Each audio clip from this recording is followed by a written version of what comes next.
How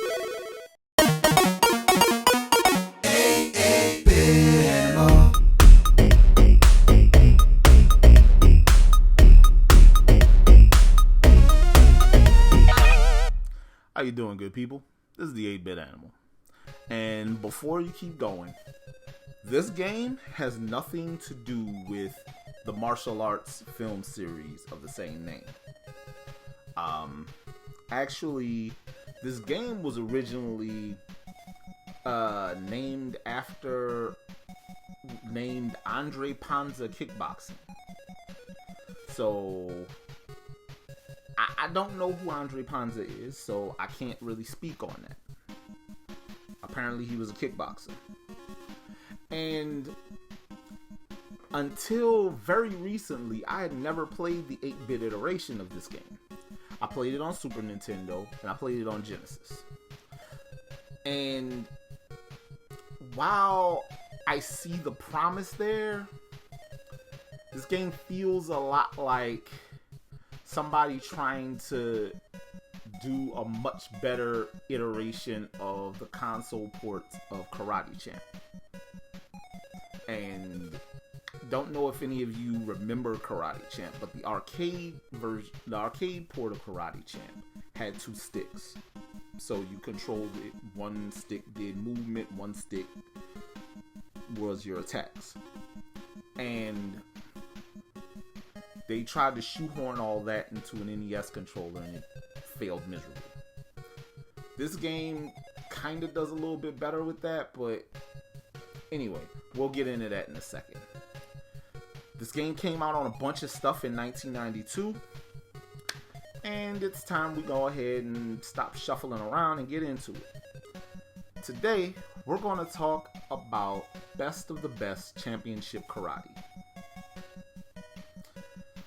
Now, Best of the Best Championship Karate, or the Kickboxing, or Andre Panza Kickboxing, as it's known in other parts of the world, is a one-on-one fighting game. And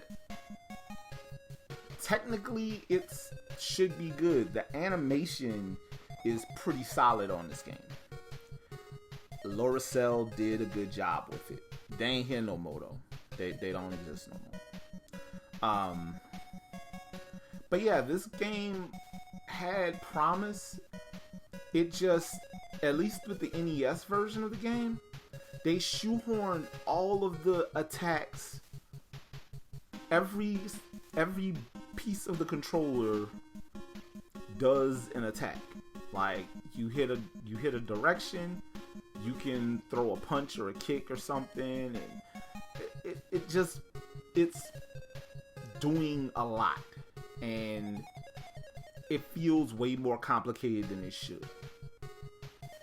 The presentation is very sparse. All of the fights take place in basically this ring. It's like a side-scrolling situation, and there's a spotlight. People in the background look like specks of dust. People in the foreground are all purple.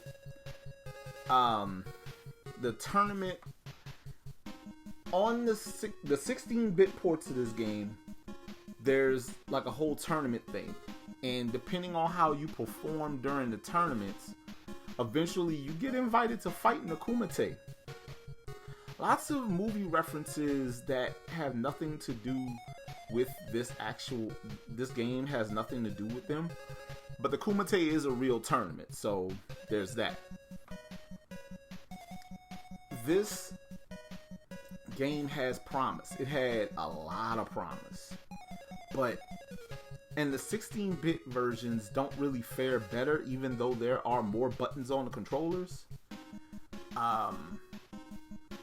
Trying to play this with 2 buttons and a 4-direction joypad, it was a chore.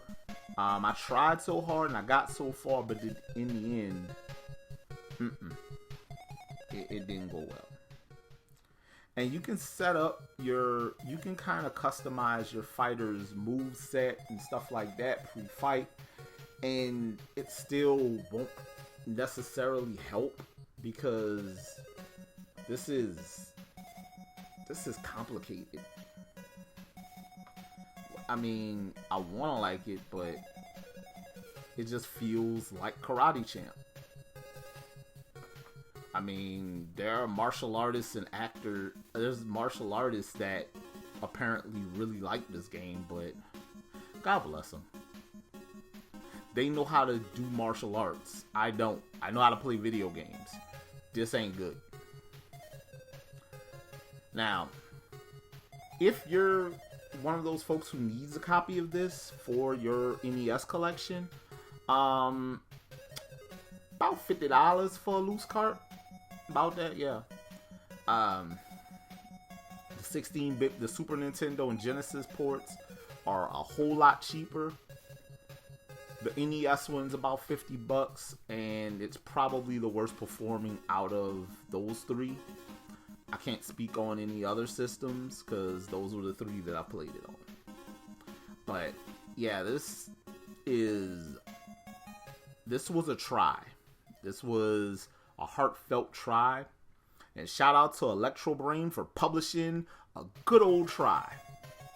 You should have saved your time and your effort and your budget. This has been the 8-Bit Animal. And I'll catch you beautiful people tomorrow.